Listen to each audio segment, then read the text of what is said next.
Hello everybody, welcome to the Mars Retrograde reading. This is a general reading. This is for the collective. This is what we can get out of this very important transit. It's said to be one of the most important planetary movements this year. Mars doesn't go retrograde very often, so this is a big deal. Mars is the masculine. Mars is the doer, provider, protector. Now, at the beginning of the year, back end of 2021, going into 2022, we kicked off with Venus retrograde, which is the feminine. It's the polarity to Mars. It's the Mars and Venus dance, as I've been speaking about for some time. The entwining and healing of the masculine and feminine with all of us, whether man or woman. So it's no coincidence that we're ending out the year with a Mars masculine retrograde. So retrograde energy is about going over. Now, it's in the sign of Gemini. And intuitively, when I was tapping into this energy before I came on camera, mindful warrior. Mindful being Gemini, the twins, the mind, the air sign, and warrior being Mars, the masculine. Mars is the war god. However, I feel like we've healed a lot of old wounding to do with our triggered self, especially. There's no coincidence that this Mars retrograde is happening under the influence of Scorpio season. Mars is the co-ruler of Scorpio, meaning transformation, deep transformation. And I feel like this is what's coming up in the next 2 months. So this retrograde period starts the 30th of October and it goes to the 12th of January 2023. And in that time we can review, slow down, think about our words and our actions, because that's what Mars and Gemini are all about. But it's also undoing things. It's also seeing things from a different perspective. It's where we've probably took action before and we're thinking, no, I'm going to do that a different way now. Now, yes, there can be anger and conflict coming up because that's the lower vibe of Mars. And it can be in our mind, our mental energy. That's the Gemini. So it's that going in that polarity of positive and negative. But we can work through this energy because we're aware of it. So I don't see any retrograde as a negative. I see it as a positive, what we have transformed and what we can transform. Also, the energy of a retrograde is about slowing down. Mars also rules the body, the physical body. Let's see what's in store for the collective. New moon eclipse. Wow, this energy just keeps coming up. We are still very much influenced by the eclipse season right now. We're right in the slap bang in the centre of eclipse season. The new moon that we just had on the 25th of October was in Scorpio, ruled by Pluto, but also by Mars. Shock horror. So there is that nod to that eclipse season. So there we have Mars having a big impact on this eclipse season, kicking off with the new moon in Scorpio. And then who do we have in the mix on the 8th of November, which is a full moon? So we go from new moon to full moon. This is the deep, intense eclipse season. It's in Taurus. Taurus is ruled by Venus. So there's that Mars and Venus dance again. Expect powerful change. This is what's coming up with this Mars energy. I'm going to do a general read for the collective, and normally I would do timestamps with all my zodiac signs, but I'm doing it different this month. I'm going to do a general read here because I want to ask what has been revisited as a general collective energy. But then if you go over to my November readings for all zodiac signs, as I do every month, I'm going to ask a specific question for the Mars retrograde. So if you want to know what's going to be in store for you guys from your Sun, Moon, Venus perspective, if you know them signs, check out my November readings. Okay, expect powerful change, yes. Aries. A fiery climax approaches. He is the war god. So, I'm going to put these two together. They're both Mars influenced. We're in this eclipse energy. Eclipsed means something's been illuminated, something's coming to completion, something sudden, something wants to change, ready or not, is the eclipse energy. But this is a fiery climax approaches. Now, You might think, oh no, I'm not again. When we have these triggers, now we can look at it one or two ways. I'm going to put the negative side of, first of all, of Mars energy, Aries energy. When we are getting triggered, when we are carrying wounds that have been suppressed, Scorpio energy, so we're all going to be feeling this because we're in Scorpio season and it's powered by this eclipse. It's going to trigger you, and there's going to be anger comes up because it's an old wound that's buried so deep that it's an external. You externalize it. But really, if you take this energy when you do get triggered and start doing the deep dive, Scorpio, deep dive into our shadow, into our wounds, into what the heck is this all about. Nobody makes you feel a certain way. You make yourself feel that way. And it's by mirroring. We always come up against people that we need to come up against to challenge us, to show us our darker side, to show us our wounds that need healing. This is for our growth. This is for our transformation. So when you do, if you do, you already have possibly, because this energy kicked off with that full moon in Aries at the beginning of October. So we've already been in this energy. It's transforming, an opportunity to transform. So the higher vibe of Mars, the higher vibe of Aries is, okay, responsibility. Take that responsibility. Aries is very good. And I mentioned this in the Taurus full moon, actually, because Aries energy came up. Fire energy came up. So it's going to be illuminated between now and that full moon in Taurus. I'll put the link in the description box below, guys, for that one as well. This is going to be bringing up some deep, deep wounding. But also, the positive to this sign is moving forward, taking action, being courageous. Yes, making mistakes, we all do, we're human, but owning them, running with them, not beating yourself up, transforming them. And I feel like this is what the energy is. It's the mindful warrior. Wow. What's at the bottom of the deck? The energy is gaining momentum. Yes, it is. Even though retrograde periods are about slowing down, and when it's in Mars, Mars is a natural doer, provider, protector. It's going to be slowing down. However, it's going to be more mindful. Doesn't mean to say you have to stop, because the energy is gaining momentum, especially around areas that we're getting tested in. So there's that energy here. Commitment is being tested. But I've already spoke about that. Where we're getting tested is the most opportunity to heal and to transform some wounds. So let's bring in my energy oracle.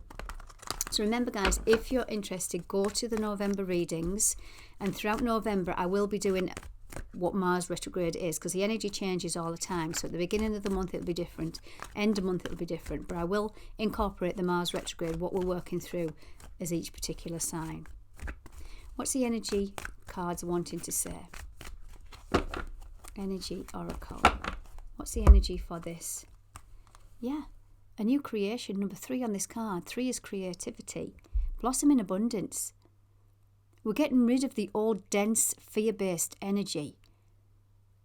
Okay, now a nod to the... Even though this retrograde is going to go into November and December, and then go forward in January, I'm really homing in on the influence of these eclipse seasons, Taurus and Scorpio, because they do carry energy for the next 6 months. So what's going to be coming up for us as a collective is areas to do with how we have a relationship with value, with money, with finance, with debt, with other people's money, how we make money. Have we been told we're not good enough? You'll never amount to anything. There's a creative energy here. And this is what it's trying to transform. Remember, it's always about self. It's always about healing the self. Scorpio is transformational at its highest vibration. I'm going to put that one there. And this is where we're getting the change. Where's this fiery climax? Wow. Root chakra energy here. Deceit. Number 7. 2 and 5 is 7. The curse of the number 7. Deceit, lies. This is divine masculine energy here. This is old insecurities in your root chakra. This comes from the ancestral lineage. This comes from our karma. This comes from our DNA. This is carried down. It's our cultures. It's our beliefs.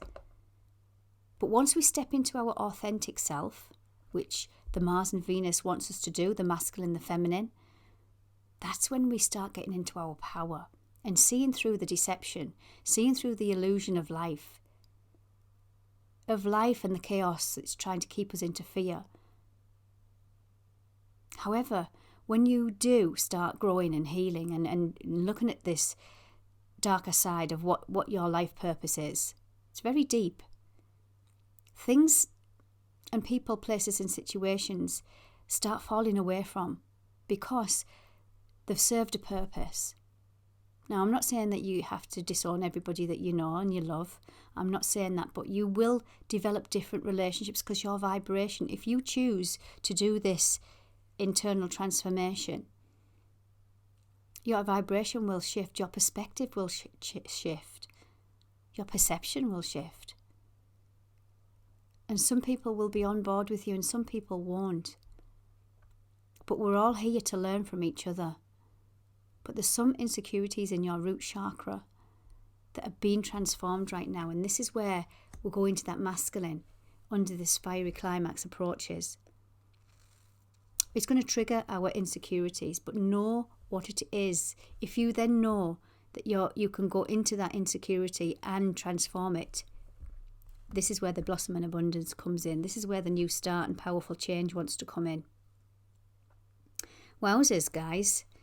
Beautiful energy for the Mars retrograde community spirit number 7 energy. Where do we not trust? Trust is a big thing. Trust is a big wound. Whether that's co-workers, family, friends, there's huge transformations, and this is that Venus influence of transforming all our relationships with equal give and take. Whether that's love, time, effort, money, trust. This is where it's being shook up into the community. It's the people, it's your tribe. There's that financial constraints here. And there's the world, seeing things from a different perspective, ending out cycles. Wow. I'm going to go into my Mythic Tarot. I'm going to ask now the energy of this Mars retrograde period. The collective energy. What do the collective need to know?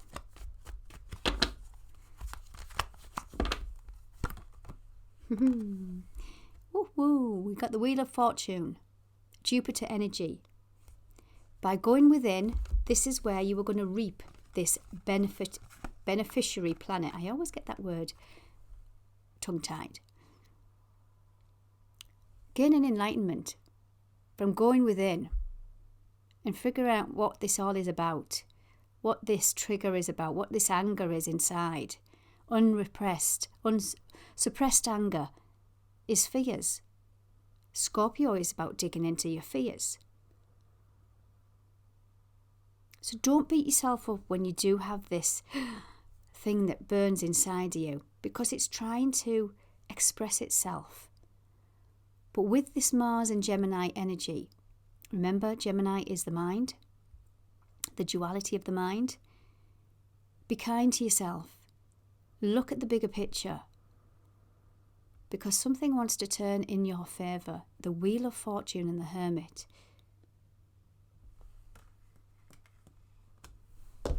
Pull on a different deck. I'm liking the energy of this Mars retrograde, guys. I really am.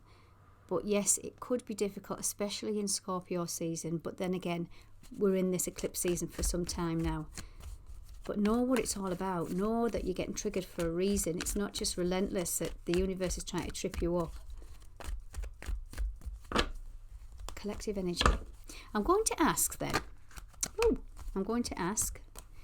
Here's the Sword of Truth. Some communication coming in. Victory. Truth spoken. I'm going to ask, What is being revisited? What is being revisited with this Mars retrograde? Now remember, this is general, but it's going to give us a bit of a flavour. What is being revisited? Venus, the Empress, worth and value, finer things in life, where we give love, where we create love, how we receive love. There's that Venus and Mars. I love it. I love the synchronicity of tarot. What else do we have? Communication. This is the Gemini energy. Now, this is the Page of Swords, Page of Communication. This can be immature thoughts. So these can be our old immature thoughts, our old immature programs, beliefs, patterns that convince our mind. Remember, it starts with the mind, the duality of the mind. This is where the Wheel of Fortune is coming in and moving things forward. What else do we have? Actually, I'm going to keep it symmetrical. Yes, duality of the mind. And let's pull another Mythic tarot on this blossom in abundance. See, I can't even get my words out. 9 of Swords. This is transforming those negative thoughts into our treasure. This is beautiful scorpionic energy. The 9 of Swords is things keeping you up at night. See how these have got demons? There's 3 demons there. He's losing his mind, thinking about something from the past, thinking about negative energy, thinking about the fear of deception, thinking about the fear of rejection and abandonment. What's this deceit? Ending out a negative cycle, where we've been deceiving ourselves, where we've thought that the world has been against us. This is our hidden treasure. Wow, the Sun, happiest card in the deck. Now I'm going to go into my Radiant Rider-Waite and clarify further. 9 of Swords. What is being revisited? What is being revisited? The Fool, taking a leap of faith. This is Uranus energy. This is expect the unexpected. Then you completing a heavy cycle. Wheel of Fortune came out again there, guys. Oh, Wheel of Fortune wanted to jump out, so I'm going to take it. The World, we're ending out heavy cycles. We're ending out some toxic cycles within our mind. We're bringing in that healed divine masculine. There's Death, Scorpio energy, transforming the old into the new, healing the divine masculine energies. Okay, guys, I hope to see you over on my November readings. Please like, subscribe, and share my videos. It does help my channel to grow. Take care.